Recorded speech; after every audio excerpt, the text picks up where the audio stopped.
So prelims question பேப்பரோட detailed answer key பார்க்கலாம். But அதுக்கு முன்னாடி இந்த வீடியோவில் நீங்கள் நோட் பண்ண வேண்டியது 3 விஷயம். அதாவது இந்த வீடியோ உங்களுக்கு ஒரு 3 ஆங்கிள் யூஸ் ஆகும். ஃபர்ஸ்ட் ஆங்கிள் யாருக்கு யூஸ் ஆகும்னா, நேற்று எக்ஸாம் எழுதினவங்களுக்கு, அதாவது ப்ரிலிம்ஸில் அப்பியர் ஆனவங்களுக்கு. அவங்களுக்கு எப்படி யூஸ் ஆகும்னா, இந்த கொஸ்டினோட எக்ஸாம்பிள் சொல்கிறேன். இதுக்கு ஆன்சர் என்ன, டோட்டலாக எத்தனை கொஸ்டின் கரெக்ட் ஆகுது, கட் ஆஃப் என்ன வரும், அடுத்து இந்த கொஸ்டின் நான் எப்படி அட்டன் பண்ணியிருக்கலாம், ஒருவேளை இப்படி யோசிச்சணும், ஒருவேளை இப்படி யோசிக்கலாமோ, அப்போ டோட்டல் கொஸ்டின் அனாலிசிஸ் கிடைச்சிரும். இது ஒரு யூஸ். செகண்ட் யாருக்கு யூஸ் ஆகும்னா, ஃப்ரெஷர்ஸ்க்கு யூஸ் ஆகும். மோஸ்ட் இம்பார்ட்டன்ட்லி, அதாவது 2022 அப்பியர் ஆகிறவங்களுக்கு. அவங்க என்ன பண்ணணும்னா, இந்த ஒவ்வொரு கொஸ்டின் நான் ஆன்சர் எக்ஸ்பிளைன் பண்ணும்போது இதோட சோர்ஸ் சொல்லுவேன்.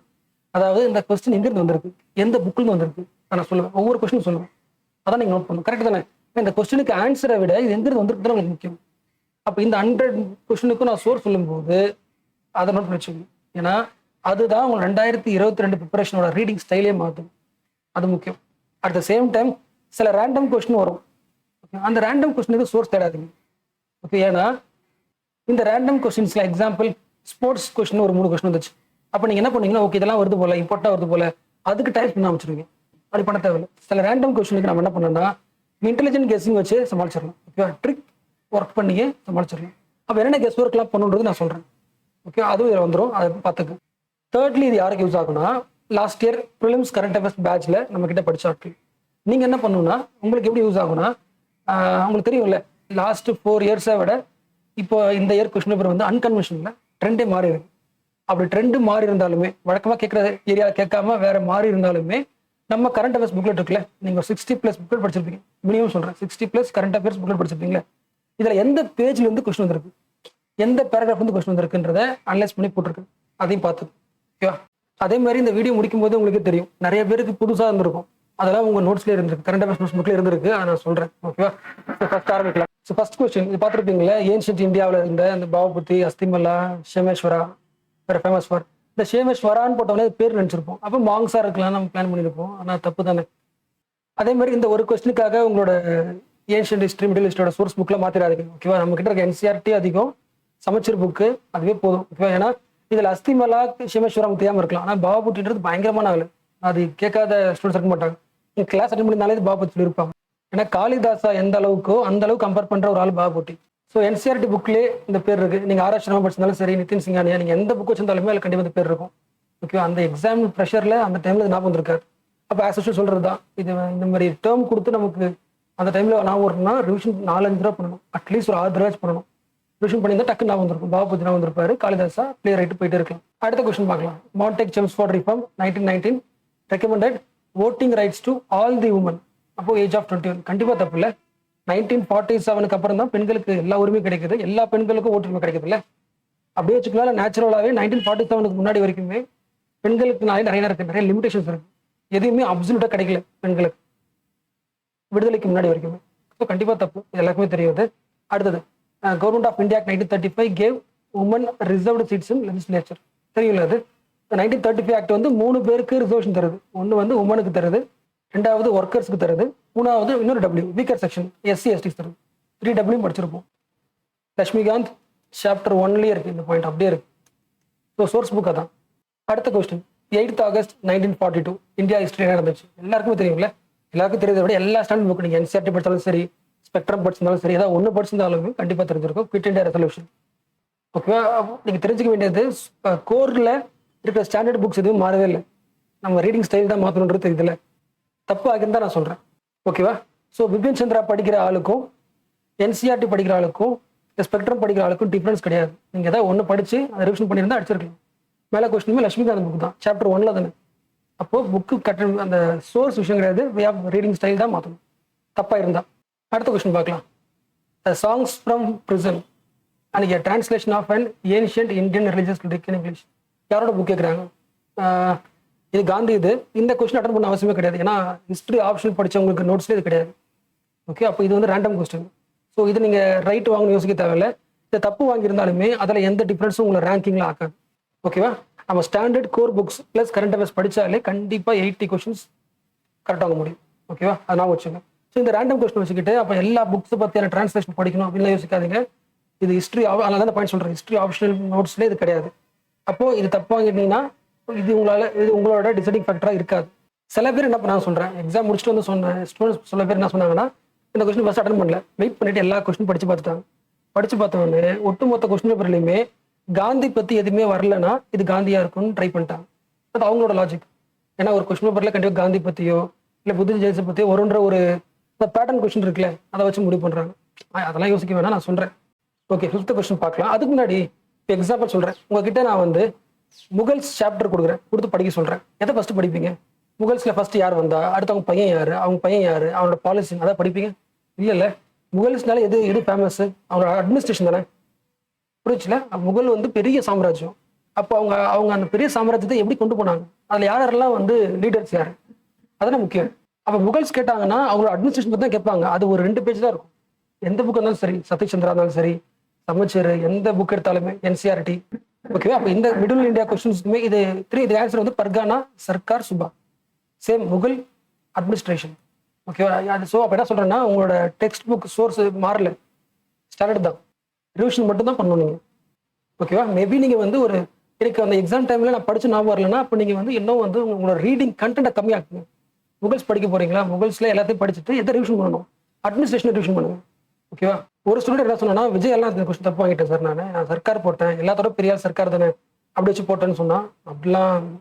அடுத்த கொஸ்டின் பாருங்களேன். ஹிந்து ஃபீமேல் ஸ்கூலோட secretary which later came to be known as Bethune female school, Ishwar Chandra Vidyasagar. எல்லா புக்லயும் இருக்கு. அந்த ஓல்டு NCERTல இருக்கு, இக்னோவில் இருக்கு, ஸ்பெக்ட்ரம்ல இருக்கு. ஓகேவா? எல்லாத்தையும் படிக்கணும் அவசியங்களுக்காக நான் சொல்றேன். ஏதாவது ஒரு ஸ்டாண்டர்ட் புக் கரெக்டாக படிச்சு ரிவிஷன்னாலே போதுமானதுல. ஸோ டெக்ஸ்ட் புக்ல படிச்சிருந்தாலும் ஓகே தான், ரிவிஷன் பண்ணிருக்கலாம். ஜென்ரலாகவே ஃபீமேல் சம்மந்தப்பட்டது வந்து யார் அதிகம் பண்ணியிருக்கா, ஈஸ்வர் சந்திர வித்யாசாகர் தான். அந்த ஆங்கிலையும் யோசிச்சிருக்கலாம். பட் அந்த ஆங்கிள் யோசிக்கக்கூடாது, ஏன்னா இதெல்லாம் ஸ்டாண்டர்ட் புக்ல இருக்கு. அந்த பேஜ் நான் வந்துருக்கோம், ரிவிஷன் பண்ணிருக்கணும். 7th கொஸ்டினும் சேம் தான். ஓகேவா? இந்த context of colonial India, Shah Nawaz, Prem Kumar Sahgal, Gurbaksh Singh remembered as the officers of Indian National Army. இது ஒன்று நம்ம இந்த ஸ்பெக்ட்ரம்ல அந்த இந்தியன் நேஷனல் ஆர்மியோட ஆஃபீஸர்ஸை வந்து ப்ராசிக்யூஷன் பண்ணுறதை பற்றி போட்டிருப்பாங்களே, அதை எதிர்த்து மக்கள் போராட்டம் பண்ணியிருப்பாங்க. ஸோ அதிலே பேர் கொடுத்துருக்கு. Same standard book. அதில் ஒரு ஸ்லோகன் போட்டிருப்பாங்க பாருங்க, அந்த ஸ்லோகன் தான் அந்த பேர். ஸோ 8th கொஸ்டின் பார்க்கலாம். இந்த கொஸ்டின் நமக்கு என்ன சொல்லுது அப்படின்னா, வழக்கமாக ஹிஸ்ட்ரியில் ஆர்ட் அண்ட் கல்ச்சர் கேட்பாங்கன்னு சொல்லுவாங்க. ஆனால் ஹிஸ்ட்ரி கொஸ்டினே ப்ராப்பர் ஹிஸ்ட்ரியே கேட்குறாங்க.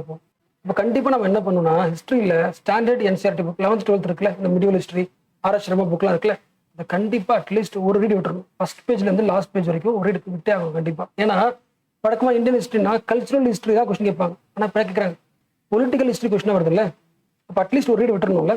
ஓகேவா? ஸோ ஃபர்ஸ்ட் லைன் படிங்க. The Nizamat of Arcot emerged out of the Hyderabad city. அதே மாதிரி இப்போ ஒரு 10 கொஸ்டின் முடிக்க போற வச்சுங்களேன். இது வரைக்குமே நான் என்ன பண்ணல, இன்னும் சோர்ஸ் மாற்றவே இல்லை. எப்படி சொன்னோம்ல, இப்போ எக்ஸாம்பிள் ஹிஸ்ட்ரினா ஸ்பெக்ட்ரம், இப்போ இந்த லைன் இருக்குல்ல, Nizamat of Arcot emerged out of the Hyderabad city. இது வந்து ஆங்கிலோ பிரெஞ்சு வர ஸ்பெக்ட்ரம் இருக்குல்ல, அதில் வந்து லைன் இது அப்படியே ஆர்காட் சம்மந்தப்பட்டதுக்கு பேசும்போது அந்த லைன் பேசுவாங்க. ஆனால் இந்த லைன் இருக்குல்ல, இது மிடில் ஹிஸ்ட்ரி. இது கண்டிப்பாக வந்து RS அந்த மிடில் ஹிஸ்ட்ரி இருக்குல்ல, 12th ஸ்டாண்டர்ட் புக், அதை படிச்சாலே வந்து இந்த லைன் வந்துடும். ஓகேவா? ஸோ என்ன ஸ்ட்ரெஸ் பண்ண வரேன்னா, சுற்றி எங்கே வருதுன்னா ஸ்டாண்டர்டில் தான் வருது. நீ ஏற்கனவே சொன்ன மாதிரி தான் கோர் டெக்ஸ்ட் சேம். ஹிஸ்ட்ரினா ஸ்பெக்ட்ரம், ஜியாகிரபினா NCERT, பாலிட்டி லட்சுமிகாந்த் முக்கியம். நம்ம ஆடியோ முக்கியம். எக்கனாமிக்கு குட்டி சங்கர் கணேஷ். நம்ம கிளாஸ் ரூம் நான் சொல்லக்கூடாது இப்போ. ஸோ கிளாஸ் ரூம் தேவையில்லை. இப்போ சங்கர் கணேஷோ இல்லை விவேக் சார் புக்ஸோ இதை ஒன்று படித்தாலே போதுமானது. அது கூட கரண்ட் அஃபேர்ஸ் நீங்கள் எல்லாத்தையும் முடிச்சாலும் அடிச்சிடலாம். நான் சொல்கிறேன் நான். ஓகேவா? இதுக்கு ஆன்சர் என்னது? 1 and 2. 3 தப்பு இல்லை. Rohilkhand kingdom was formed by out of territory occupied by Ahmad Shah. Muslim தான், ஆப்கான் ரூலர் தான். ஆனால் அஹ்மத் ஷா துரானி வராதுல்ல. 9th கொஸ்டின் பார்க்கலாம். Which one of the following statement is correct? இந்த கொஸ்டின் NCERT இல்லை, பட் என்னோட நோட்ஸ்ல இருக்கு, நான் காட்டுறேன். யுனெஸ்கோ கல்ச்சுரல் ஹெரிட்டேஜ் சைட்ஸ் லிஸ்ட்ல அஜந்தா கேவ்ஸ் இருக்குல்ல யுனெஸ்கோல, அதுல வந்து இந்த டிராயிங் இது தெரியுது அவங்களுக்கு ஃபேக்ட்ல. அந்த அஜந்தாவோட அந்த கிளிப் உருவானதுக்கான காரணமே வக்ரா ரிவர்னு போட்டிருக்காங்கல்ல. இது 2022 அடுத்த இயர் ஃபவுண்டேஷன் கோர்ஸ்க்கு ரெடி பண்ண புக்லெட் இது. லாஸ்ட் இயர் பேட்ச் நான் தரல, காரணம் வந்து காம்ப்ளெக்ஸ் ரொம்ப அதிகமாகிடும், அதனால தரல நான். பட் டேரக்டாக கொஸ்டின் வந்திருக்கு. பட் என்னோட சொல்ல தேவையில்லை. இது ஆன்லைனில் யுனெஸ்கோ கல்ச்சுரல் சைட் லிஸ்ட்டில் பார்த்தீங்கனாலே இது இருக்கும். ஸ்டாண்டர்ட் புக்லேயுமே இது இருக்கும். 10th கொஸ்டின் பார்க்கலாம். The 21st February declared to be the International Mother Language Day by UNICEF. இது கண்டிப்பாக தப்புன்னு தெரியும்ல. மோஸ்ட் ஆஃப் தி ஸ்டூடெண்ட்ஸ் இதை சால்வ் பண்ணிட்டீங்க. லாஜிக் யூஸ் பண்ணி சால்வ் பண்ணிட்டீங்களா? Yes correct. நீங்கள் யூஸ் பண்ண லாஜிக் கரெக்ட் தான். நம்ம கிளாஸில் டிஸ்கஸ் பண்ண லாஜிக் தான். அதாவது வந்து மோஸ்ட்லி இன்ஸ்டியூஷனில் வந்து அந்த டாப்பிக்கும் அந்த இன்ஸ்டியூஷன் சம்மந்தம் இருக்கா ஃபஸ்ட்டு பார்க்கணும். உங்களுக்கு ஒரு கொஸ்டின் தெரியாத போது இந்த டாப்பிக்கும் அந்த இன்ஸ்டியூஷன் சம்மந்தம். இப்போ எக்ஸாம்பிள் மதர் லாங்குவேஜ் என்ன, லாங்குவேஜ் எல்லாம் வரும், கல்ச்சரில் வரும் கரெக்டாக. ஆனால் யூனிசெஃப்ன்றது சில்ட்ரன் சம்மந்தப்பட்டது கரெக்டாக. அப்போ லாங்குவேஜ் கல்ச்சர்லாம் யார் பார்த்துப்பா? யுனெஸ்கோ தானே பார்த்துக்கும். அப்போ கண்டிப்பாக சம்மந்தமே இல்லை, அப்போ கண்டிப்பாக தப்பு தான் இருக்கும். செகண்ட் ஸ்டேட்மெண்ட் படிக்கலாம். The demand that Bangla has to be one of the national languages raised in the constituent assembly of Pakistan. இந்த லைனை வந்து நம்ம கிளாஸ் ரூம் அப்சர்வேஷனை யூஸ் பண்ணியே ட்ரை பண்ணலாம். அதாவது கிளாஸ் ரூம்னா எந்த இன்ஸ்டியூட் படிச்சிருந்தாலுமே இந்த கிளாஸ் ரூம்ல அப்சர்வ் பண்ண முடிச்சிடலாம். எப்படின்னா இந்தியாவில் வந்து பாகிஸ்தான் தனியாக பிரியுது. பட் ஆனால் பாகிஸ்தான் என்ன ஆகுது, 2 கண்ட்ரியாக பிரியுது. பாகிஸ்தானாக இருக்குது, வெஸ்ட் பாகிஸ்தான், ஈஸ்ட் பாகிஸ்தானாக பிரிக்குது. அதுதான் பங்களாதேஷாக மாறுது. பங்களாதேஷ் ஏன் பிரிஞ்சாங்கன்னா பங்களா மக்களுக்கு வந்து அங்கே உரிமை இல்லை அப்படிங்கிறாங்க. அப்போது அந்த பங்களா லாங்குவேஜ் ஏன்னா உங்களுக்கு தெரியல, பாகிஸ்தானில் உருது ஸ்பீக்கிங் வந்து அதிகம். அப்போ பங்களா லாங்குவேஜையும் பேசணும், அதையும் வந்து உள்ளடக்கணும், ஒன் ஆஃப் நேஷனல் லாங்குவேஜாக பேசணும்னு சொன்னாங்க. அது டிமாண்ட் கண்டிப்பாக எழுப்பியிருப்பாங்க, நேச்சுரல். So 2 correct. இந்த பாயிண்ட் வந்து இந்த மாதிரி பாயிண்ட்ஸ் வந்து புக்கில் இருக்கா தேட தேவையில்லை. ஏன்னா எல்லா விஷயத்தையும் உங்களால் ஒரு லைனுக்குள்ள அடைக்கிட முடியாது. மைண்டுக்குள்ளே வர தாட்ஸ் எல்லாத்தையுமே உங்களால் ஒரு பேப்பரில் எழுதிட முடியாது. அதே பாகிஸ்தானுக்குள்ளேயே ஒரு டிஸ்பியூட் இருக்குது, அதுதான் பங்களாதேஷாக பிரிஞ்சிருக்கு அப்படின்னாலே லாங்குவேஜ் டிஸ்பியூட் கண்டிப்பாக இருக்கும்ன்றது அதை லைனில் தர முடியாதுல்ல. அது வந்து இன்டர்பிரேஷன் தான். இது எப்படி உங்களுக்கு யூஸ் ஆகும்னா, நீங்கள் வந்து அந்த டெஸ்ட் சீரியஸ் எழுதுறீங்களா, எழுதும்போது பங்களாதேஷை பற்றி அது எப்போ பிரிஞ்சிருக்குது அதுக்கு காரணம் படிக்கும்போது உங்களுக்கு அது போய் மாட்டிருக்கும். ஓகேவா? அப்போ நம்மள வந்து அந்த சிந்திக்கிற திறன் அதிகமாக்குற மாதிரி டெஸ்ட் சீரிஸ் டெய்லி எழுதிட்டே இருக்கணும். நான் என்ன சொல்கிறது தான், டெய்லி உங்களோட ஷெடியூலில் ஒரு 2 hours டைம் டேபிள் இருக்கணும். ஏன்னா இந்த இந்த பாயிண்ட் இருக்குல்ல, இந்த பாயிண்ட் சிசெட் யூபிஎஸ்சியில் வராத கொஸ்டினாக இருந்துக்கலாம். ஆனால் குரூப் எக்ஸாம்லையோ இல்லை எஸ்எஸ்சிலையோ இந்த மாதிரி கொஸ்டின்ஸ் கேட்பாங்க. எல்லா கொஸ்டின் பேப்பரும் சால்வ் பண்ணணும். ஆனால் டெய்லி 2 hours யூபிஎஸ்சி படித்து சால்வ் பண்ணுவோம். அன்னைக்கு யூபிஎஸ்சி படித்து சால்வ் பண்ணுறது எதுவுமே இல்லைன்னா நம்ம அந்த இயரில் வந்த எஸ்எஸ்சியோ இல்லை வந்து இன்டெலிஜென்ஸ் பியூரோவோ எல்லா கொஸ்டின் பேப்பரையுமே இல்லை வந்து இந்த சிடிஎஸ் இருக்கால எல்லா கொஸ்டின் பேப்பரையும் சால்வ் பண்ணால் இந்த நாலேஜ் ஈஸியாக வந்துடும். அது மஸ்ட்டு. அடுத்து இந்த கொஸ்டின் வித் ரெஃபரன்ஸ் டு ஷவுஷத் யோகினி. இந்த கொஸ்டினும் மோஸ்ட் ஆஃப் த ஸ்டூடெண்ட்ஸ் கரெக்டாக வாங்கியிருக்கீங்க. நீங்கள் டிஸ்கஸ் பண்ணதை பொறுத்த வரைக்கும் சேம் லாஜிக் அப்ளை பண்ணியிருக்கீங்க. கரெக்ட். நம்ம இந்த கொஸ்டின் வந்து படிக்கல தான், ஆனால் இது தெரியும். யோகினினா வந்து பெண்கள் சம்பந்தம், பெண்களில் யோகினி இருக்காங்க, யோகாஸ் இருக்காங்க, ஒரு 64 பேர் இருக்காங்க படிச்சிருக்கோம் நம்ம. ஆனால் அந்த டெம்பிள் பற்றி படிக்கல. ஆர்ட் அண்ட் கல்ச்சரில் இந்த லிங்க் பண்ணி நம்ம படிக்கல. ஆனால் உங்களுக்கு அந்த கெஸ் ஒர்க்கில் கொடுத்த ப்ராக்டிஸ் படி இதுக்கு சால்வ் பண்ணிட்டீங்க. இந்த செகண்ட் ஸ்டேட்மெண்ட் படிச்சாலும் தெரியுது. It is the only circular temple built in India. 4 ஸ்டேட்மெண்ட்டில் எங்கெல்லாம் வந்து எக்ஸ்ட்ரீம் ஸ்டேட்மெண்ட் இருக்குன்னா இது ஒன்லின்றது எக்ஸ்ட்ரீம் ஸ்டேட்மெண்ட். இந்தியாவில் இது ஒன்று தான் அப்படின்னு சொன்னாலே டவுட் படணும். ஸோ மோஸ்ட்லி எல்லாருமே இந்த ஸ்டேட்மெண்ட்டை தூக்கியிருக்கீங்க. அப்போ இது தூக்கிட்டாலே ஆன்சர் வந்துடும். மேபி இது எக்ஸாம்பிள் கேட்டதுக்கான காரணம் எதுவாக இருக்கலாம். 2019 நியூஸில் வந்திருக்குது, நெட்டில் சர்ச் பண்ணும்போது வந்திருக்கு. பார்லிமெண்ட்டையும் இந்த சோஷத் இருக்காங்களே அதை கம்பேர் பண்ணி ஒரு ஆர்டிகல் வந்திருக்கு. மேபி அதனால இருக்கலாம். இங்கே போட்டிருக்கு பாருங்க, renovate not rebuild the Chausath Yogini temple also known as Ekattarso Mahadeva temple one of the few such Yogini temple. 2019 வந்திருக்கு. மேபி அதை சம்மந்தப்பட்டு வந்திருக்கலாம், தெரியுதுல்ல. அதை ஓப்பன் பண்ண உடனே பார்லிமெண்ட் தான் வந்திருக்கு. ஸோ பிக்டோரியலா கொஸ்டின் கேட்பாங்கன்னு சொல்லுவாங்களே, அதனால வந்திருக்கலாமான்னு தோணுது. The features of the Parliament House demonstrate the secular nature of the Republic. அதை பற்றி அந்த லைன் வந்துருக்கு. இது ஓகே. ஆர்ட் அண்ட் கல்ச்சரில் டஃப்பான கொஸ்டின் தான், பட் லாஜிக் யூஸ் பண்ணால் மோஸ்ட் ஈஸியஸ்ட். ஓகே, எனக்கு இந்த கொஸ்டினோட சோர்ஸ் எனக்கு தெரியல, பட் யோகினி சம்மந்தப்பட்டது வந்து என்சிஆர்டி ஆர்ட் அண்ட் கல்ச்சரில் இருக்குது. டிராயிங் டயக்ராமேட்டிக்காக நான் வந்து புக்லேயும் இருக்குது. இதை நீங்கள் அசீவ் பண்ணியிருக்கீங்களா? மோஸ்ட்லி சீனியர்ஸ் தெரியும். ஒரு கொஸ்டின் நீங்கள் பார்க்கவே இல்லை இது வரைக்கும், புக்கில் இல்லாத கொஸ்டின் அப்படின்னா அதிலிருந்து ஏதாவது ஒரு ஸ்டேட்மெண்ட் தூக்கிட்டாலே ஆன்சர் வர்ற மாதிரி கொடுத்துருப்பாங்க. அது உங்களுக்கு யூபிஎஸ்சி கொஸ்டின் பேப்பரை நீங்கள் 3 பார்க்கும்போது லாஸ்ட் இயர் முன்னாடி பார்த்தா அது உங்களுக்கு தெரியும். இது உங்களுக்கு தெரியும். இது ஸ்டாண்டர்டாக என்சிஆர்டி புக்கில் இருக்குது, நம்மளோட என்சிஆர்டி 11th 12th புக்லேயே இருக்குது. தோலாவீராவில் வந்து அது வந்து ஒரு எப்படி சொல்கிறது, ஒரு ட்ரையஸ்ட் ரீஜன். அப்போ அங்கே கண்டிப்பாக வந்து வாட்டரை நம்ம என்ன பண்ணணும், ஹார்வெஸ்ட் பண்ணி மேனேஜ் பண்ணால் தான் அந்த ஒட்டுமொத்த வருஷத்துக்கும் வருன்ற அந்த வார்த்தை வாட்டர் ஹார்வெஸ்டிங் தோலாவரை கனெக்ட் பண்ணது போட்டிருக்கும். நெக்ஸ்ட் 13 கொஸ்டின் பார்க்கலாம். அதுக்கு முன்னாடி இந்த லாஸ்ட் 12th கொஸ்டினுக்கான சோர்ஸ் சொல்லிட்டேன்ல. நீங்கள் நியூ என்சிஆர்டி வச்சிருந்தாலுமே இந்த பாயிண்ட் இருக்குது, ஓல்டு என்சிஆர்டியுமே இருக்குது. இந்த ப்ரீ ஹிஸ்டாரிக் சைட்ஸில் இம்பேட்கா, தோலவீரா, ஹரப்பன் சிட்டி இங்கே இருக்க பாருங்க. இது என்னோட நோட்ஸ். இது Dholavira. People in their struggle to survive and thrive in a harsh environment. A sophisticated water management system demonstrates the ingenuity of Dholavira people. நான் ஆல்ரெடி சொன்ன மாதிரி தான், நான் இந்த பிடிஎஃப் உங்களுக்கு நான் தரல, நான் யூடியூப்ல வீடியோ போடலை. பட் இது நெக்ஸ்ட் இயர் ஃபவுண்டேஷன் கோர்ஸுக்கான material, art and culture material. அடுத்து 13th question. In the first quarter of the 17th century, first quarter சொல்றாங்க, இன்னும் குறைக்கிறாங்களே, 16th அதானே 1600 to 1625 அந்த டைம் சொல்றாங்களே. In which were the factories of East India Company located? இந்த meaning புரியுதில்ல, நம்மளோட சமச்சீர் புக்கில் நீங்கள் இருக்கும். பட் ஜென்ரலாக வந்து எல்லா ஸ்பெக்ட்ரம் புக்லேயும் இருக்கும், என்சிஆர்டியில் இருக்கும். 1600 டைமில் ஆரம்ப கட்டத்தில் எங்கே இருப்பாங்க? ஃபர்ஸ்ட் அந்த கடல் வழியாக வந்து குஜராத்தில் ஸ்டே பண்ணுவாங்களே, குஜராத்தில் ஸ்டே பண்ணதுக்கப்புறம் தான் அப்படியே சவுத் இந்தியா முழுக்க வருவாங்க, ஆந்திரா தமிழ்நாடு முழுக்க வருவாங்க. கரெக்டாக போகும். ப்ரோச் தானே குஜராத். எஸ், ஆன்சர் வந்து ஏ தான். இதுக்கு சோர்ஸ் ஆஸ் யூஷுவல் ஸ்பெக்ட்ரம் தான். ஸ்பெக்ட்ரமில் அந்த யூரோப்பியன்ஸ் உள்ளே வருவாங்களே, அவங்க எங்கே செட்டில் ஆனாங்கன்ற லிஸ்ட் இருக்கும், வித் ஏரோட லிஸ்ட் இருக்கும். அதை படித்தாலே இது போதும். ஸ்பெக்ட்ரமே போதும். நான் ஏன் சொல்கிறேன்னா, அதாவது இப்போ நீங்கள் என்சிஆர்டியே படிச்சுன்னா என்சிஆர்டி போதும். ஓகே, ஸ்பெக்ட்ரம் வந்து நான் இங்கே ரெஃபர் பண்ணதான் ஸ்பெக்ட்ரம் சொல்லிட்டு இருக்கேன். ஸோ நியூ என்சிஆர்டி இருந்தாலும் நியூ என்சிஆர்டி போதும். ஓல்டு படிச்சுன்னா ஓல்டு இருக்கும். கண்டிப்பாக இந்த எது ஃபஸ்ட்டு வந்துச்சு, குஜராத்தில் ஃபஸ்ட்டு வந்தாங்க, அப்புறம் ஈஸ்டில், அப்புறம் சவுத்தில் ஃபுல்லாக ஸ்ப்ரெட் ஆனாங்கிறது ஆப்வியஸ். இது 14th கொஸ்டின் பார்க்கலாம். From the decline of Guptas until the rise of Harshavardhana, which of the kingdoms were holding power in northern India? Meaning புரிஞ்சுல, அதாவது குப்தா ஒரு காலத்தில் அவங்களோட ஆட்சி குறையுது, அடுத்து ஹர்ஷவர்தனா வரப்போறாரு. இதுக்கு இன்பிட்வீன் பீரியட்ல குட்டி குட்டி கிங்டம்ஸ் இருந்தாங்க, ரூல் பண்ணாங்க ஒவ்வொரு ஏரியாவை. யாரெல்லாம் ரூல் பண்ணாங்க, அவங்க பேரை ஞாபகம் இருக்கா? சேம் இந்த கொஸ்டினுக்கும் சோர்ஸ் புக் வந்து ஏதாவது ஒரு ஸ்டாண்டர்ட் ஹிஸ்ட்ரி புக், அது இக்னோவா இருக்கலாம், இல்லை என்சிஆர்டியில் இருக்கிற அந்த ஆர் எஸ் சர்மா சதீஷ் சந்திர புக்காக இருக்கலாம், இல்லைனா வந்து சமச்சீர் புக்காக இருக்கலாம், சமச்சீர் நியூ புக்காக இருக்கலாம். ஏன் வந்து படிக்கணும்னு சொல்கிறேன்னா, இதுவும் அகெயின் பொலிட்டிக்கல் ஹிஸ்ட்ரி எக்ஸாமில் கொஸ்டின் கேட்க வாய்ப்பு இருக்குன்னு சொன்ன கொஸ்டின் இது. புரிஞ்சுல, குப்தர்கள் பற்றியோ ஹர்ஷவர்தனா பற்றியோ கல்ச்சர் கேட்கல, யார் எந்த ஊரில் ரூல் பண்ணுறாங்க கேட்குறாங்க. பொலிட்டிக்கல் ஹிஸ்ட்ரியை ரீட் பண்ணி ஆகணும் அட்லீஸ்ட் ஒன் டைம் ஆச்சு. ஸோ இதுக்கு ஆன்சர் வந்து 1, 3, 4, 6. இதுக்கு வந்து எப்படி ஆன்சர் பண்ணலாம் அப்படின்றது சொல்கிறேன். அந்த சமச்சீர்லேயே ஹர்ஷவர்தனாவுக்கு முன்னாடி லெசனில் வந்து இந்த வார்த்தை கேள்விப்பட்டிருப்பீங்க, புஷ்ய புத்திஸ், தானேஸ்வர், கனோஜ், இந்த வார்த்தைலாம் வந்திருக்கும். அதாவது ஹர்ஷவர்தனாவுக்கு முன்னாடி யாரெல்லாம் ரூல் பண்ணாங்க அப்படின்னு இந்த பேராகிராஃபில் யாரெல்லாம் இருப்பாங்க? குப்தாஸ் போயிட்டாங்க, லேட்டர் குப்தாஸ் இருப்பாங்க. அதாவது மகதால ரூல் பண்ணுற ஒரு குட்டி லேட்டர் குப்தாஸ் இருப்பாங்க.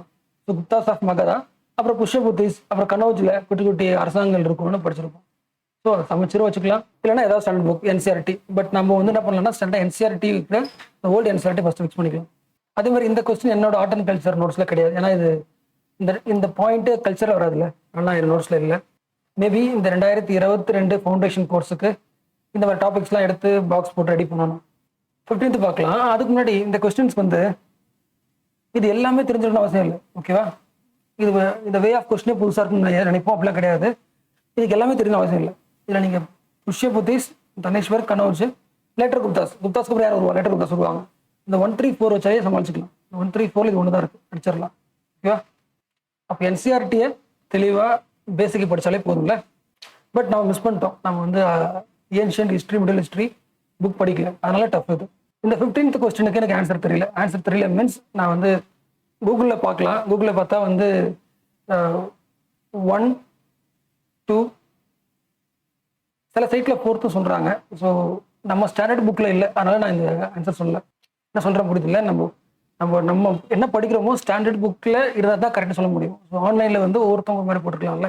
ஸோ அதனால் நான் இதுக்கு ஆன்சர் தெரியல நான் வச்சுக்கிறேன். இதுக்கு நமக்கு ஸ்டாண்டர்ட் புக்கில் இல்லைனாலே எல்லாருக்கும் டஃப் தான், ஓகே? இது தப்பு பண்ணுறதால உங்களோட ரேங்கிங் எதுவுமே குறைய போகிறது இல்லை, ஓகே? ஏன்னா அக்கார்டிங் டு போர்ச்சுகீஸ் ரைட்டர் நுனி சொல்கிறாங்க, உமன் விஜயகர். அப்போ ஒரு ரைட்டர் என்ன சொல்கிறாங்க என் பேரில் அதுன்றது வந்து எக்ஸ்ட்ரீம். அது இன்னும் எல்லா ரைட்டரும் என்ன சொல்கிறாங்க பார்க்க முடியும். அந்த மாதிரி பேராகிராஃபில் கிடையாது, உமனோட ஸ்டேட்டஸ் போட்டிருக்கலாம், ஆனால் இந்த மாதிரி இல்லை. அதே மாதிரி இந்த கொஸ்டினுக்கும் நம்ம ஸ்டாண்டர்ட் புக்கில் இல்லை. ஆன்சர் தெரியும் உங்களுக்கு, நீங்கள் பார்த்துருப்பீங்க. Madanapalle of Andhra Pradesh. It is the Rabindranath Tagore translated the national anthem from Bengali to English. தான் ஆன்சர் நெட்டில் போட்டிருக்கு, பட் சோர்ஸ் எதுவுமே கிடைக்கல. மீன்ஸ் நம்ம வழக்கமாக ஸ்டாண்டர்ட் படிப்போம்ல, அந்த புக்கில் இல்லை. ஸோ அதனால் இதுவும் நீங்கள் வந்து கணக்கில் வச்சுன்னு அவசியம் இல்லை. இது தப்பு பண்ணிட்டவங்க கிடையாது, மோஸ்ட்லி தப்பு பண்ணியிருப்பாங்க. ஸோ லாஸ்ட் ஒரு 15-16 கொஸ்டினில் பார்த்தீங்கன்னா மேக்ஸிமம் ஒரு 3 கொஸ்டின் அவுட் ஆஃப்ல வச்சுக்கலாமா? ஸோ அந்த 3 கொஸ்டின் வழக்கமாக யூபிஎஸ்சி பண்ணுறதா, அதை யோசிக்க வேண்டாம். இந்த கொஸ்டின் வந்து ஏன்ஷியன்ட் ஹிஸ்ட்ரி புக் படித்தவங்களுக்கு சமைச்சு. ஏன்னா இதில் இந்த 3 வார்த்தையுமே அந்த டெக்ஸ்ட் புக்லேயே இருக்குது. எந்த டெக்ஸ்ட் புக்னா என்சிஆர்டிலே இருக்குது, இக்னோவில் இருக்குது. நான் பார்த்துட்டேன், எல்லா புக்லேயுமே இந்த வார்த்தை இல்லாமல் இல்லை. இப்போ நான் சமைச்சர் நியூ டெக்ஸ்ட் புக் எடுத்தாலும் அதில் இருக்குது, இந்த வார்த்தை இருக்குது. அதில் மோஸ்ட் ஃபேமஸ் எல்லாருக்கும் ஃபர்ஸ்ட் லைன் தெரியும். பர்சாகம் பண்ணுறது காஷ்மீரில் இருக்குது, நியோலித்திக் சைட்டுக்கான எக்ஸாம்பிள் இருக்குது. அதில் பிட் வெல்லிங் போனவங்க படிச்சிருப்போம் இல்லை, அப்போ ராக்கெட் கண்டிப்பாக வராது. ஸோ 1 2 ஆப்ஷன் தான், இது ரெண்டுமே கரெக்ட். சந்திரா கிட்டுகார், கணேஸ்வர் ரெண்டுமே கரெக்ட். அடுத்த கொஸ்டின் சொல்லவே தேவையில்லை, இதில் இருக்க எல்லா வார்த்தையும் சரி, புக்கில் இருக்குது. Genghis Khan, மொஹமன் Tughlaq, Timur, Vasco da Gama, Vijaya Krishnadevaraya எல்லாரும் பற்றியுமே எந்த என்சிஆர்டி புக் படித்தாலுமே எந்த ஹிஸ்ட்ரி புக் படித்தாலுமே இருக்குது. ஸோ ஸ்டாண்டர்ட் புக்கே நீங்கள் ரெஃபர் பண்ணலாம் பார்த்துட்டேன். ஆனால் என்னென்னா நம்ம என்ன மிஸ் பண்ணியிருப்போம்னா சேம் பொலிட்டிக்கல் ஹிஸ்ட்ரி. நம்ம கல்ச்சர் மட்டும் படிச்சிருப்போம், ஆனால் இது பொலிட்டிக்கல் ஹிஸ்ட்ரி. அதாவது குரோனாலஜிக்கல் தெரிஞ்சுப்போம் யாருக்கு அப்புறம் வந்திருக்காங்க. இப்போ எக்ஸாம்பிள் வந்து உங்களுக்கு தெரியும், வாஸ்கோட காமா ஃபர்ஸ்ட் வராரு, அதுக்கப்புறம் தான் கிருஷ்ணதேவராயா வராரு. நான் பொறுக்கல வாஸ்கோட காமா வந்து 1498 படிச்சிருப்போம்ல. இந்த கிருஷ்ணதேவராயா வந்து இப்போ 15th 20s அப்படி வந்திருக்கும், நமக்கு தேவையில்லை. டிஃபரன்ஸ் புரியுதுல. ஆனால் என்ன போட்டிருக்கு, it was during the reign of Devaraya to Vijayanagara empire the Vasco Gama reach the coast of Kerala சொல்றாங்களே. இல்லை கிருஷ்ணதேவராய்க்கு முன்னாடியே வாஸ்கோ காமா கேரளாக்கு வந்துட்டாரு.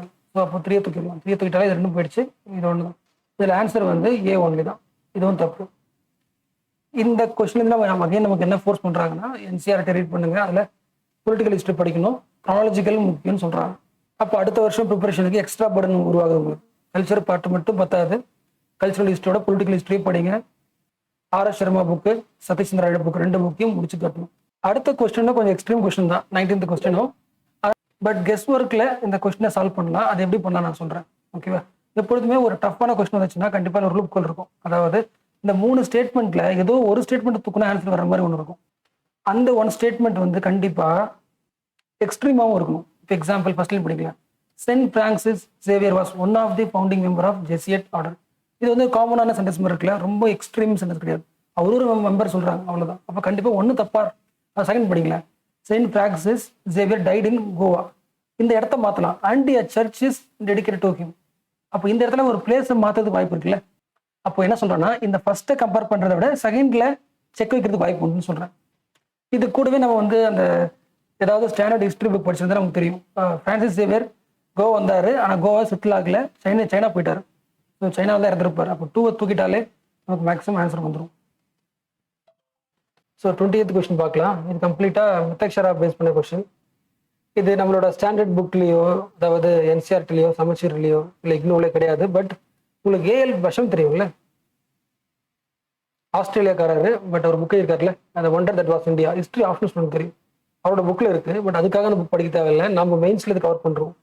அதாவது சோஷியல் ஜஸ்டிஸ் டாப்பிக்கில் உமனோட ப்ராப்பர்ட்டி ரைட்ஸ் பற்றி படிப்போம்ல. உமனோட ரைட்ஸ் படிக்கும்போது அவங்களோட லேண்ட் ரைட்ஸ் படிப்போம்ல, ப்ராப்பர்ட்டி ரைட்ஸ், இந்து கோட்லாம் படிப்போம்ல. முதல்ல ட்ரெடிஷ்னலாக ஒரு உமனுக்கு, இந்தியாவில் ட்ரெடிஷ்னலாக உமனுக்கு என்ன ரைட்ஸ் இருக்குது, ப்ராப்பர்ட்டி ரைட்ஸ். அப்போ என்ன ரைட்ஸ் இருக்குன்னா மித்தக்ஷரா சிஸ்டம் இருக்குது. மித்தக்ஷரா சிஸ்டம் படிப்போம். இந்தியாவோட ஏன்ஷியன்ட் ப்ராக்டிசஸ், உமனோட ப்ராப்பர்ட்டி ரைட்ஸ் பற்றி பேசுறது. அதே மாதிரி இதில் 2 வார்த்தை இருக்குல்ல. ஒன்று வந்து மித்தாக்ஷரா, தயபாகா. பேசிக் டிஃபரன்ஸ் உங்களுக்கு தெரியுங்களா. அதாவது ஒரு அப்பாவுக்கு வந்து ஒரு குழந்தை பிறந்த உடனே அந்த குழந்தைக்கு கம்ப்ளீட் ரைட்ஸ் உண்டு, அப்பாவோட சொத்து மேலே உரிமை உண்டு அப்படின்னு சொல்றது மித்தாக்ஷரா. இந்தியா முழுக்க அந்த ப்ராக்டிஸ் இருக்கும். தயபாகா என்ன சொன்னா, இல்லை அப்பா இறந்து போனதுக்கு அப்புறம் தான் அந்த பையனுக்கு அப்பாவோட ப்ராப்பர்ட்டி மேலே உரிமை வரும்னு சொல்றது தயபாகா. இது எல்லா ஊர்லேயும் கிடையாது. இது எக்ஸாம்பிள் வெஸ்ட் பெங்காலில் அப்படி ஃபாலோ பண்ணாங்க தான், ஓகேவா? அப்போ இது வந்து சிவில் கரெக்ட் தான், ஏன்னா வந்து ப்ராப்பர்ட்டி பற்றி பேசுது. ஆனால் இது அப்பர் கேஸ்ட், இது லோவர் கேஸ்ட், அதை பற்றிலாம் கிடையாது. ரீஜனல் பேஸ் பண்ணி இந்தியா முழுக்க இருக்கிறது மித்தாக்ஷரா சிஸ்டம். பர்டிகுலர் ஸ்பேஸ் பண்ண வெஸ்ட் பெங்கால் சொன்னாலும் சில ஸ்டேட்ல இருக்கிறது இது தயபாகா சிஸ்டம். ஒன்று கண்டிப்பாக தப்பு இல்லை. ஸோ இதுக்கான ஆன்சர் 2 ஒன்லி. தேர்ட் ஏன் தப்புன்னு தெரியுது இல்லை. எஸ், மித்தாக்ஷரா சிஸ்டத்துக்கும் தயபாகா சிஸ்டத்துக்கும் என்ன டிஃபரன்ஸ்னா, male female member of family பொறுத்து டிஃபர் ஆகுதுன்னு சொல்றாங்க. அப்படி கிடையாது, இல்லை. மேல் ஃபீமேல் சம்மந்தம்லாம் கிடையாது, சன்னை பற்றி தான் ஃபுல்லாக. ஸோ 3 தப்பு. ஸோ 2. அடுத்து எக்கனாமிக் கொஸ்டின் பார்க்கலாம். எக்கனாமிக் கொஸ்டினுக்கு உங்களுக்கு தெரியும், செம்ம ஈஸியாக வந்துச்சு, அதனால எக்ஸ்பிளேஷன்லாம் பெருசாக தேவையில்லை. இந்த மணி மல்டிப்ளையர் அண்ட் எக்கனாமி இன்க்ரீசஸ். எப்போ வந்து ஒரு எக்கனாமியில் மணி அதிகமாகும், எப்போல்லாம் வந்து பேங்கிங் ஹேபிட் அதிகமாகுதோ அப்போ இன்க்ரீஸ் ஆகும்ல. அப்படின்னு அர்த்தம் நிறைய மக்கள் கடன் வாங்குவாங்க. இப்போ கடன் வாங்குறாங்கன்னா அதிகமாக மணி என்னாகும், ப்ராஃபிட் ஆகும். ஸோ மணி மல்டிப்ளை ஆகும், அப்படி வச்சுக்கலாம். பேங்கிங் ஹேபிட்னா கடன் வாங்கி இன்வெஸ்ட்மெண்ட் அதிகமாகும், எம்ப்ளாய்மெண்ட் அதிகமாகுது. ஸோ மணி மல்டிப்ளை ஆகும். அது உங்களுக்கு தெரியும் உங்களுக்கு. ஸோ இதுக்கு சோர்ஸ் புக் சேம் தான், எக்கனாமிக் சேம். சங்கர் கணேஷ் படித்தாலே போதும், ப்ளஸ் கரண்ட் அஃபேர்ஸ் படித்தா போதும். அடுத்த question, with reference to Indian economy, demand pull inflation எப்போ வரும்? டிமாண்ட் புல் இன்ஃப்ளேஷன் மீனிங் புரியல. எஸ், டிமாண்ட் அதிகமாகிறதால நம்ம வந்து ஒரு பொருளை வாங்குறதுக்கான டிமாண்ட் அதிகமாகும் போது அந்த பொருள் விலை அதிகமாகும். அதுக்கான காரணங்கள் என்ன? ஆன்சர் ஏதுனே இதுவும் தெரியும் எல்லாருக்குமே. மோஸ்ட் சிம்பிள் கொஸ்டின் அது. அதாவது எக்ஸ்பான்ஷனரி பாலிசி. கவர்மெண்ட் அதிகமாக செலவு பண்ணுச்சுன்னா மக்கள் கையில் காசு வரும், அதிகமாக பொருள் வாங்க ஆசைப்படுவாங்க, டிமாண்ட் அதிகமாகிடும், விலை அதிகமாகும். ஃபிஸ்கல் ஸ்டிமுலஸ் சேம் தானே. கவர்மெண்ட் என்ன பண்ணுது, பட்ஜெட்டில் அதிகமான காசு வந்து போடுது மக்களுக்கு எக்ஸ்பெண்டிச்சர் பண்ணுறது, அதிகமாக காசு புஷ் பண்ணுது மக்கள்கிட்ட. மக்கள்கிட்ட காசு போச்சுன்னா செலவு அதிகமாகும், டிமாண்ட் அதிகமாகும். ஹையர் பர்ச்சேசிங் பவர், எல்லா மக்களோட சம்பளமும் அதிகமாகுது. அப்போ என்ன ஆகும், லாஸ்ட் மந்தோட இப்போ அதிகமாக பொருள் வாங்குவாங்க, டிமாண்ட் அதிகமாகிடுச்சு, இன்ஃப்ளேஷன் ஆகும். இது பேசிக், இது எல்லா புக்லையும் இருக்கும். இதை நம்ம வந்து இது என்னோட சோர்ஸில் இருக்குது, இது வந்து இதில் இருக்குன்னு சொல்கிறது வேஸ்ட் அது. ஓகே, ஏன்னா நீங்கள் எந்த புக் படித்தாலுமே, நீங்கள் என்சிஆர்டி படிக்கிறீங்களா, அதில் கண்டிப்பாக இருக்கும். நீங்கள் சங்கர் கணேஷ் படிக்கிறீங்களா, ஓகே, நீங்கள் வீடியோ பார்த்தீங்களா, வீடியோலுமே எந்த வீடியோ பார்த்தாலும் இதில் கொஸ்டின் இருக்கும். ஸோ இதில் வந்து ஒரு இன்ஸ்டியூட் வந்து எனக்கு இதில் நான் என்னோட நோட்ஸில் இருக்குது அப்படின்னு சொல்கிறாங்கன்னா அது சும்மா போய் தான், எல்லாத்துலேயுமே இருக்குது. இது வந்து நம்மளோட யூனிக் கிரியேஷன்லாம் கிடையாதுல்ல. பேசிக்காக நீங்கள் எந்த டெஸ்ட் அட்டன் பண்ணாலுமே இந்த கொஸ்டின் கண்டிப்பாக இருக்கும். 23rd question very easy. யாருக்குன்னா லாஜிக் யூஸ் பண்ணியிருந்தீங்கன்னா, இந்த 3 ஸ்டேட்மெண்ட்டில் படக்கான லாஜிக் எதுக்கு யூஸ் பண்ணுவோம், கரண்ட் அஃபேர்ஸ் யூஸ் பண்ணுவோம்ல. ட்ரிக் சொல்கிறேன். எக்ஸாம்பிள், இந்த 3 ஸ்டேட்மெண்ட்டில் எதில் வந்து வேர்ட்ஸ் மாற்ற வாய்ப்பு இருக்குது. சேம் நான் ஏற்கனவே சொன்ன மாதிரி தான். The central depository services limited, இது ஜாயின்ட்லி ப்ரொமோட்டட் பை, யார் ப்ரொமோட் பண்ணுறாங்கன்னா ஆர்பிஐன்னு சொல்லலாம், செபின்னு சொல்லலாம், செபியை சொல்லலாம் தானே, கரெக்டா, கூட பாம்பே ஸ்டாக் எக்ஸ்சேஞ்ச் பண்ணுறாங்கன்னு சொல்லலாம். ஸோ இதில் பேர் மாற்ற வாய்ப்பு இருக்குது. அப்போ நம்ம ஏதாவது தூக்குறதா இருந்தால் 3 தூக்கலாம்ல. ஸோ அது ஒரு க்ளூ. ரெண்டாவது வந்து central depository services, Bombay stock எக்ஸ்சேஞ்ச்லாம் வருது. கண்டிப்பாக இது ஷேர் மார்க்கெட் சம்மந்தப்படுது. அப்போ ஆர்பிஐ கண்டிப்பாக வராது. ஆர்பிஐ சம்மந்தம் செபி போடுறதா கூட கரெக்டாக இருந்திருக்கலாம், யோசிச்சிருக்கலாம். ஸோ 3 கண்டிப்பாக தப்பு. என்ன சொல்கிற புரியுதுல, ஒருவேளை இந்த கொஸ்டின் நீங்கள் கரண்ட் அஃபேர்ஸில் வந்திருக்கு, ஒருவேளை இந்த கொஸ்டின் தெரியலனா, ஃப்ரெஷ்ஷாக சொல்கிறேன், நீங்கள் கரண்ட் அஃபேர்ஸ்லேயே படிக்காத டாபிக் வந்திருக்குன்னா 2 விஷயம் நீங்கள் யூஸ் பண்ணணும். ஒன்று வந்து இன்டெலிஜென்ட் கெஸ்ஸிங் யூஸ் பண்ணணும், அது கூடவே உங்களோட நாலேஜ் யூஸ் பண்ணணும். நாலேஜ் என்ன ஆச்சுன்னா லாஜிக்கல் நாலேஜ். ஆர்பிஐயோட ஃபங்க்ஷன் என்ன, அது வந்து பேங்க் சம்மந்தப்பட்ட ஒர்க் பண்ணுமா இல்லை ஷேர் மார்க்கெட் சம்மந்தப்பட்ட ஒர்க் பண்ணுமா, அது மாதிரி லாஜிக்கலாக திங்க் பண்ணிட்டு 2த்துக்கும் மேட்ச் ஆகுது, அப்போ தூக்கிடலாம் யோசிக்கிறேன். ஸோ இதுக்கு ஆன்சர் 1 and 2. நம்ம கரண்ட் அஃபேர்ஸ் புக்லெட்டில் இது இல்லை, இந்த டாபிக் நான் தரல. அதே சேம் லாஜிக்கை வச்சுக்கிட்டு இதில் எப்படி பண்ணீங்களோ அதே மாதிரி சால்வ் பண்ணலாம். ஓகே, வாட்டர் கிரெடிட் ஏற்கனவே சொன்ன மாதிரி தான் சொல்லியிருக்கேன்ல, இது நம்மளோட கரண்ட் அஃபேர்ஸ் புக்லெட்டில் கவர் பண்ணல. ஏன்னா நம்ம லாஸ்ட் 2 years நியூஸே வரல, நம்ம கவர் பண்ணல. ஏற்கனவே சொல்லியிருக்கல, நம்ம கரண்ட் அஃபேர்ஸ் புக்லெட்டில் வராத கொஸ்டின் இருந்துச்சுன்னா நீங்கள் கெஸ் ஒர்க் போட்டாலே அடிச்சிடலாம். எக்ஸாம் தான் மேலே சொன்னேன் நான். இது வரல, நீங்கள் என்ன பண்ணலாம், அதோட இன்ஸ்டியூஷனில் கண்டிப்பாக செக் வைக்க வாய்ப்பு இருக்குது, அதை தூக்கிட்டாலே ஆன்சர் வந்துடும். அது ஒன்று. அதே மாதிரி தான் இதுவும். இப்போ இதில் செகண்ட் பாயிண்ட் இருக்கா, it is a global initiative launch under the WHO and world bank. அப்போ கண்டிப்பாக இதை வந்து WHO பதில் என்ன பண்ணலாம், யூஎன்சிடின்னு தரலாம், இல்லை IMF தரலாம், மாற்றுறதுக்கு வாய்ப்பு இருக்குது. இப்போ இதில் வந்து ஒரு வேளை தப்பாக இருக்க வாய்ப்பு இருக்குது, ப்ராபிலிட்டி. அப்போ 2 தூக்குறோம், ஆன்சர் வந்துடும். Answer C. என்ன சொல்கிற புரியுதில்ல, அதாவது அவுட் ஆஃப் 60 கரண்ட் அஃபேர்ஸில் 30 நம்ம கரண்ட் அஃபேர்ஸ் புக்லெட்டு வந்துடும். மிச்ச 30 நம்ம கண்டிப்பாக கெஸ் ஒர்க் யூஸ் பண்ணி தான் அடிக்கணும். எப்படி கிளாஸ் சொல்லியிருக்கேன், அந்த இன்டெலிஜென்ட் கெஸ்ஸிங்கில் ஒரு லாஜிக் இதுதான், அது எல்லாருக்குமே தெரியும். அதாவது நம்பர் வந்தால் சந்தேகப்படுறது, இனிஷியேட்டிவ்ஸ், இன்ஸ்டியூஷன் இருக்குது, அந்த மாதிரி கொஸ்டின் இது 2 கொஸ்டினும். இந்த கொஸ்டின் மேலே கொஸ்டின். அப்போ நம்ம படித்த டாப்பிக்லேருந்து வரல, புக்லெட்டில் இல்லை. பட் இதை ட்ரிக் யூஸ் பண்ணால் ஒரே அடியில் மார்க் வாங்கிடலாம். ஆனால் அதை கண்டிப்பாக போட்டுருக்கணும். ஓகே, அதுதான் நம்ம ஒரு ஃபுல் டெஸ்ட் சால்வ் பண்ணுறோம். இதை இப்படி யோசிங்களா, அப்படி யோசிக்கலாம், இல்லை இப்படி யோசிங்களா. With reference to water credit, it puts micro plans to work in the water and sanitation sector. அப்போ எப்படி இருக்குன்னா, ஒரு புக்கில் ஒரு சாப்டர் கொடுத்துட்டு அதோட டெஃபினேஷன் மாதிரி இருக்குது, அடுத்த லைன் கொடுத்த மாதிரி இருக்கு. It aims to enable the poor people to meet their needs. அப்போ அடுத்த லைன் மாதிரி இருக்கு. ஒரு புக்கில் இருக்கிற ஸ்டேட்மெண்ட் எடுத்து அவர் தூக்கி போட்ட மாதிரி இருக்குல்ல. சப்போ செக் வைக்கிறதா தான் இதை வைக்க முடியும். இதெல்லாம் ஏன்னா இதெல்லாம் வந்து ஜஸ்ட் ஒரு டிக்கரேட்டிவ் ஸ்டேட்மெண்ட் மாதிரி, சிம்பிள் ஸ்டேட்மெண்ட். ட்ரிக்கு யூஸ் பண்ணி சால்வ் பண்ணவங்களுக்கு இது நான் சொன்னது புரியும். இதான் ஃபர்ஸ்ட் டைம் பார்க்குறாங்கன்னா என்ன இப்படி இல்லாமல் யோசிக்கலாமா, ஷாக்கிங்காக இருக்கும். பட் முக்கியம் அது. அடுத்த கொஸ்டின் மோஸ்ட் சிம்பிள் கொஸ்டின், அது எல்லாருக்குமே ஆன்சரே தெரியும். சென்ட்ரல் பேங்கோட ஃபங்க்ஷன் வந்து லெண்டர் ஆஃப் லாஸ்ட் ரிசார்ட்டா, அதுக்கு என்ன மீனிங், அதுக்கு நம்மளோட கரண்ட் அஃபேர்ஸ் புக்லெட்லேயே இருக்குது. பட் அதை நம்ம ஆர்கியூ பண்ண முடியாது, ஏன்னா அது என்சிஆர்டி புக்லேயுமே இருக்குது. என்சிஆர்டி புக்கு இல்லை நீங்கள் சங்கர் கணேஷ், நீங்கள் எந்த டெக்ஸ்ட் புக் எடுத்தாலுமே சென்ட்ரல் பேங்கோட முக்கியமான ஃபங்க்ஷன் வந்து லெண்டர் ஆஃப் லாஸ்ட் ரிசார்ட். அப்படின்னா என்ன அர்த்தம்னா, providing loans to the banks, அவங்க கிரைஸ் ஆகும்போது. அது எல்லாம் தெரியும்ல. கண்டிப்பாக கவர்மெண்ட்டுக்கு காசு தரணும் அப்படின்றது தான் வராது. ஆர்பிஐ கடன் தர முடியாது கவர்மெண்ட்டுக்கு.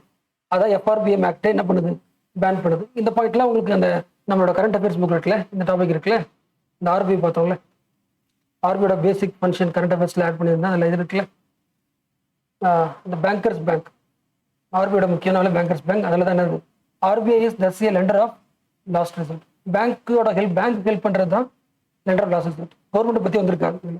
கமர்ஷியல் பேங்க்ஸ், அசிஸ்டன்ஷிப் பேங்க்ஸ், இதெல்லாம் தான் லெண்டர் ஆஃப் லாஸ்ட் ரிசல்ட் நம்ம இப்போ படிச்சிருக்கோம். என்ன பாயிண்ட் சொல்கிறேன்னா, நீங்கள் எந்த சோர்ஸ் ஃபாலோ பண்ணியிருந்தாலுமே அந்த சோர்ஸில் இந்த பாயிண்ட் இருக்கும். நீங்கள் இந்த கரண்ட் அஃபேர்ஸ் இப்போ இந்த கரண்ட் அஃபேர்ஸ் பேட்சில் இருந்தாலும் இதை படிச்சிருப்பீங்க.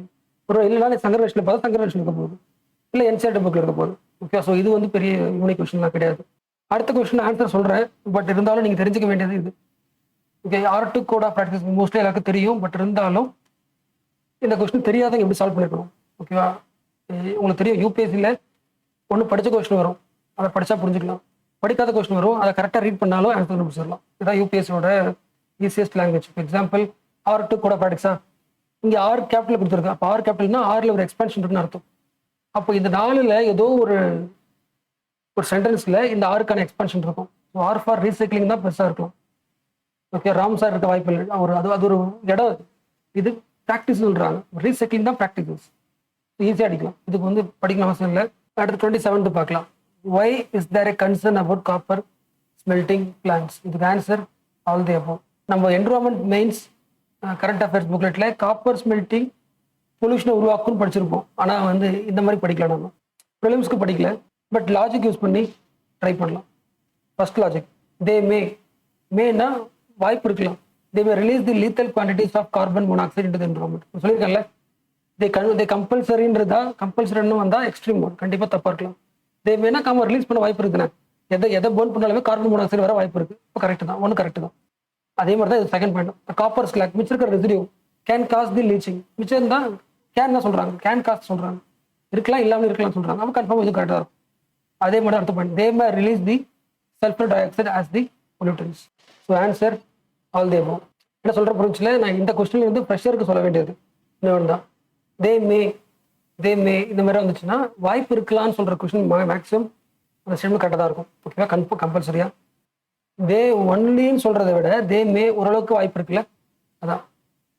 அடுத்த question, with reference to furnace oil. இது நம்ம கரண்ட் அஃபேர்ஸில் லிஸ்ட் பண்ண டாபிக் தான். நான் எனக்கு வந்து பெட்ரோலியம் கோக்கு நான் டிஸ்கஸ் பண்ண மாதிரி நான் ஒரு கிளாஸில், ஆனால் இந்த பாயிண்ட் நான் சொன்னா தெரியல, ஞாபகம் வீடியோவில் ஆட் பண்ண தெரியல எனக்கு.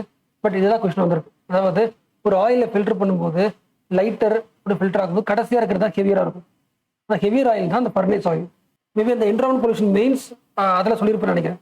அதாவது ஹெவியர் ஆயில் தான் அதிகமான பொல்யூஷனை உருவாக்கும், அதிகமான ப்ராப்ளம் உருவாக்கும். அதாவது சல்ஃபர் டை ஆக்சைடு அதிகமாக எமிஷன் பண்ணுறது லைட் ஆயிலை விட ஹெவியர் ஆயில் சொல்கிறோம். அதுதான் ப்ராப்ளம் என்விரான்மெண்ட் படிச்சிருக்கோம். அது எக்ஸாம்பிள் தான் இந்த furnace oil. Its use causes sulphur emission into environment. 3 compulsory correct. அதே மாதிரி இந்த ஹெவி ஆயில் தான் எதுக்கு யூஸ் பண்ணுறாங்க, ஃபியூலாகவும் யூஸ் பண்ணுறாங்க. It is some industries use it to be generate power, fuel correct. அதே மாதிரி ஆயில் ரிஃபைனரிஸ்ல it is a product. So டெல்லி ஆல் த அபோவ். அடுத்த question, what is blue carbon? இது நம்ம நோட்ஸ்லேயே இருக்குல்ல, கார்பன் சிக் டாபிக்ல கிரீன் கார்பனுக்கும் ப்ளூ கார்பனுக்கும் என்ன different? Green carbon, it is the carbon which is stored by vegetation. Blue carbon is the carbon stored by marine ecosystem. So answer வந்து the carbon captured by oceans and coastal ecosystem, that is blue carbon. Mostly தெரியாதவங்க போட்டிருப்பாங்க, ஏன்னா carbon ப்ளூனாலே ocean அது தெரிஞ்சிருக்கும். கண்டிப்பாக forest வராது, petroleum பிளாக்னு சொல்லுவாங்க. So atmosphere வராது. மேக்ஸிமம் லாஜிக்லேயே போட்டிருப்பீங்க. அதே மாதிரி 30th கொஸ்டினும் நம்மளோட புக்லெட்டில் இருக்குது. பயோடைவர்சிட்டி புக்லெட் நம்பர் 7ல் இருக்குது. அந்த பேசிக் பயாலஜி பார்த்தோம்ல, லைக்கன்ஸ்னா என்ன, மாசஸ்னா என்ன பார்த்துருக்கோம்ல, இதில் போட்டிருக்குல்ல. அந்த அனிமல் கிங்டம் பிளான் கிங்டம் படிக்கும்போது பிளான் கிங்டமில் பிரையோஃபைட்ஸுக்கு வெல் டிஃப்ரென்ஷியேட் பாடி பார்ட்ஸ் இருக்கும். Example mosses. So thallophyta bryophyta அந்த டிஃப்ரென்ஸ் வச்சும் போடலாம். பட் அதோட ஈஸியஸ்ட் கொஸ்டின் படிங்களா, in the nature which one of the following are the most likely to be found surviving on the surface without soil? Lichens தான் கண்டிப்பாக வரும்ல. Answer வந்து 2. அதாவது லைக்கன்ஸ் வந்து சிம்பாய்டிக் ரிலேஷன்ஷிப். அப்போ அதுக்கு என்ன தேவையில்லை, அதுக்கு வந்து சாயிலே தேவையில்லை.